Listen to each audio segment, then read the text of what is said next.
அல்லாஹு அக்பர் அல்லாஹு அக்பர்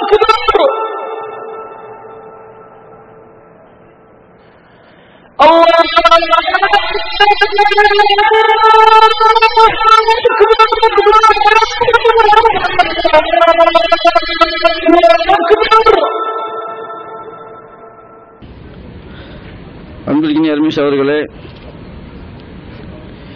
இன்றைய தினம்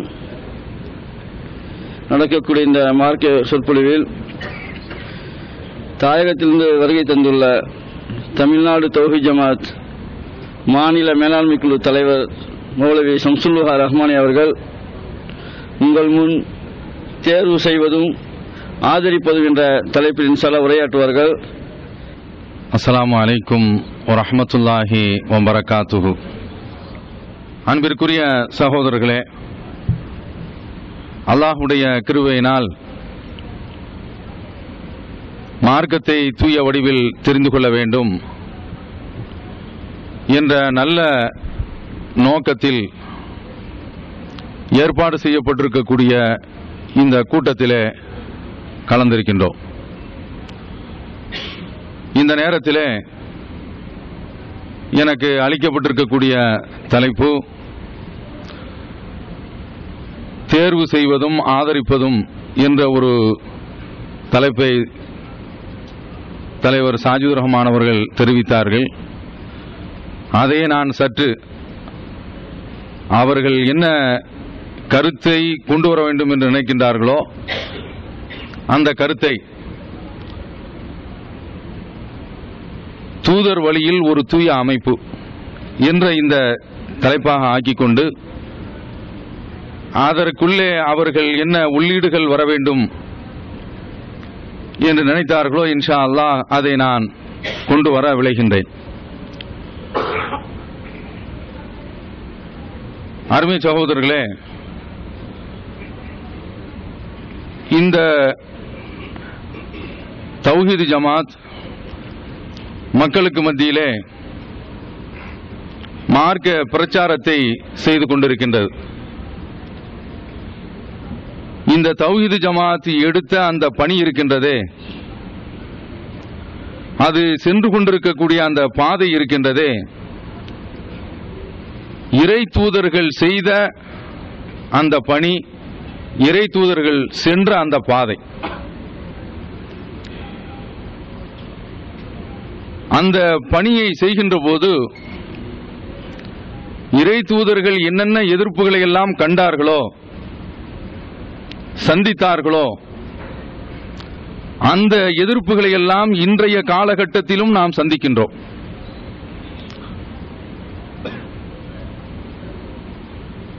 இதை வைத்துக்கொண்டு இன்றைய இயக்கங்கள்ல நாம தேர்வு செய்யக்கூடிய இயக்கம் எது, நாம நம்மை நாமே ஐக்கியமாக்கிக் கொள்ளக்கூடிய ஒரு இயக்கம் இது என்று முடிவு செய்து கொள்ளலாம். ஏனென்றால் இன்றைக்கு பல்வேறு இயக்கங்கள், எல்லா இயக்கங்களும் நாங்கள் சோனத்திற்கு வழிகாட்டுகின்றோம், நரகத்தை விட்டு தடுக்கப் போகின்றோம் என்றுதான் சொல்கின்றார்கள். இதுல நாம எது அந்த தூதருடைய வழி இருக்குது என்பதை தெரிந்து கொண்டால்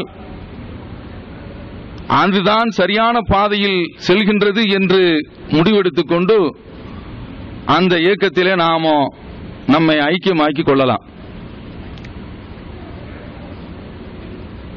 பாருங்கள், இந்த தௌஹீத் ஜமாத் செய்யக்கூடிய அந்த பணியில அது என்ன ஒரு எதிர்ப்பை சந்திக்கின்றது என்று பாருங்கள். இறை தூதர்களை பார்த்து அந்த மக்கள் குறிப்பிட்டார்கள், வகாலல்லதீன கஃபரூ லில் ருசுலிஹிம், இறைவனை மறுத்தவர்கள், இறை தூதர்கள் கொண்டு வந்த அந்த செய்தியை வெறுத்தவர்கள் குறிப்பிடுகின்றார்கள், லநுஹ்ரி ஜன்னக்கும், உங்களை இந்த ஊரை விட்டு நாங்கள் வெளியேற்றுவோம், அவ் லதஊதுன்ன ஃபீ மில்லத்தினா, அல்லது நீங்கள் எங்களுடைய பாதைக்கு திரும்ப வந்துவிட வேண்டும். இந்த 2 விஷயத்தை அவங்க இறை தூதர்களை பார்த்து சொல்றாங்க. உங்களை இந்த ஊரை விட்டு நாங்கள் துரத்தி விடுவோம். லனுஹ்ரி ஜன்னக்கும் மின் அர்தினா. நல்ல தெளிவாக கவனித்துக் கொள்ளுங்கள். நாங்கள் வாழக்கூடிய எங்களுடைய இந்த பூமியை விட்டு, இப்படி சொல்றாங்க, உங்களை நாங்கள் வெளியேற்றியே தீர்வோம், அல்லது நீங்கள் எங்களுடைய பாதைக்கு திரும்பிவிட வேண்டும் என்று சொல்கின்ற போது அல்லாஹ் சுமர்பானா தூதர்களுக்கு பதில் அளிக்கிறான். ஃபௌஹா இலைஹும் ரப்புகும், அவர்களுடைய இறைவன் அவர்களுக்கு அறிவிக்கின்றான், லனுஹ்லி கன்னல் லாலிமீன், இந்த துரோகிகளை நான் அழிப்பேன், இந்த துரோகிகளை நான் அழிப்பேன். அழிப்பது மட்டுமல்லாமல் வல நுஸ்கி நன்னக்கும் மின் பாதிகுமுல் அர்ல, அவர்களை அழித்துவிட்டு நான் உங்களை வல நுஸ்கி நன்னக்குமுல் அர்ல மின் பாதிகும், அவர்களுக்கு பின்னால் இந்த பூமியிலே உங்களை நாம் வாழ வைப்போம். ذَلِكَ لِمَنْ خَافَ مَقَامِي وَخَافَ وَعِيدِ, இது என்னுடைய ஸ்தானத்தை எவன் பயந்து விட்டானோ, என்னுடைய வாக்குறுதியை எவன் அஞ்சுகின்றானோ அவனுக்கு சொந்தமானது, இதை நான் நிறைவேற்றியே தீருவேன். யார் சொல்றா? அல்லாஹ் சொல்கின்றான். பாருங்கள், நபி ஸல்லல்லாஹு அலைஹி வஸல்லம் அவர்கள் காபாவுடைய அடிவாரத்தில் அமர்ந்திருக்கின்றார்கள். அந்த நேரத்தில் ஹப்பாப் இப்னு அர்த் ரலியல்லாஹு தஆலா அன்ஹு அவர்கள் ரசூலுல்லாஹ்வை சந்திக்கிறாங்க. ஆரம்ப காலகட்டம். அப்படி சந்திக்கக்கூடிய அந்த நேரத்தில் ரசூலுல்லாஹ்விடம் அவர்கள் கேட்கின்றார்கள், அலா தஸ்தன்சிரு லனா, எங்களுக்காக வேண்டி நீங்கள் அல்லாஹ்விடத்தில் உதவி தேட மாட்டீர்களா? அலா ததுலனா, எங்களுக்காக வேண்டி நீங்கள் பிரார்த்திக்க மாட்டீர்களா என்று கேட்கின்றார்கள். ரசூலுல்லாஹி ஸல்லல்லாஹு அலைஹி வஸல்லம் அவர்கள் நேரடியாக பதில் சொல்லல. சொல்றாங்க, கானர் ரஜுலு ஃபீமன் கபலக்கும், உங்களுக்கு முன்னால் உண்டானவர் இந்த சத்தியத்தை ஏற்றுக்கொண்டார்கள்.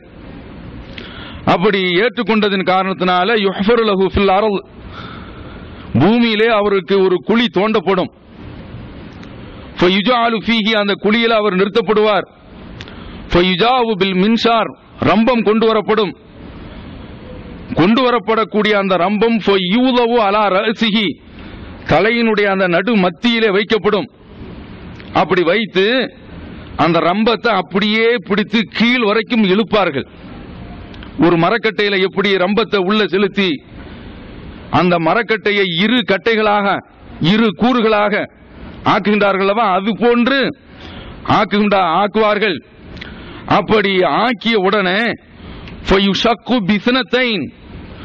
அவருடைய உடல் 2 பகுதிகளாக பிரிந்து கீழே விழுகின்றது. இரத்த வெள்ளத்தில் மண்ட கபாலம் பிளக்கப்படுகின்றது, எலும்பு கூடு உடைக்கப்படுகின்றது, உடல் கிழிக்கப்பட்டு அது அப்படியே தரையிலே சாய்கின்றது. 2 கூறாக அவர் பிளந்து கிடக்கின்றார். இரத்த வெள்ளத்தில் மிதந்து கொண்டிருக்கின்றார். அப்படி மிதந்து கொண்டிருக்கக்கூடிய அந்த ஒருவருடைய வாழ்க்கையை நீங்கள் சிந்தித்து பாருங்கள். அடுத்த ரசூலுல்லாஹ் சொல்றாங்க, இப்படி பிளக்கப்படுகின்றாரே, ஒமா யசுத்துஹு தாலிக அன் தீனி, இப்படி பிளக்கப்பட்டும் அவரை இந்த சோதனை சத்தியத்தை விட்டு பிரித்து விடவில்லை. உடலுதான் பிரிஞ்சதே தவிர, அவருடைய உயிர் தான் பிரிந்ததை தவிர, அவருடைய உள்ளத்தில் இருந்து கொள்கையை சோதனை இந்த வேதனை பிரிக்கவே இல்லை. யார் சொல்றா? அல்லாஹ்வுடைய தூதர் சொல்றாங்க. அதுக்கு அடுத்து குறிப்பிடுறாங்க, இது போன்று அவருடைய உடல்ல வயும்ஷது பி அம்ஷாத்தில் ஹதீத் தூன லஹ்மிஹி மின் ஆதுமின் அவ் அஸ்பின், அவருடைய உடல்ல இரும்பு சீப்பு, கொஞ்சம் நினைச்சு பார்த்துக்கங்க, இரும்பு சீப்பு இருக்குல்ல, அதை வைத்து சதைக்கும் எலும்புக்கும், அதாவது சதைக்கும் எலும்புக்கும் மத்தியில உள்ளே செருகப்பட்டு அவருடைய உடல் கிழிக்கப்படும். ஒமா யசுத்துஹு தாலிக அன் தீனி, இது அவருடைய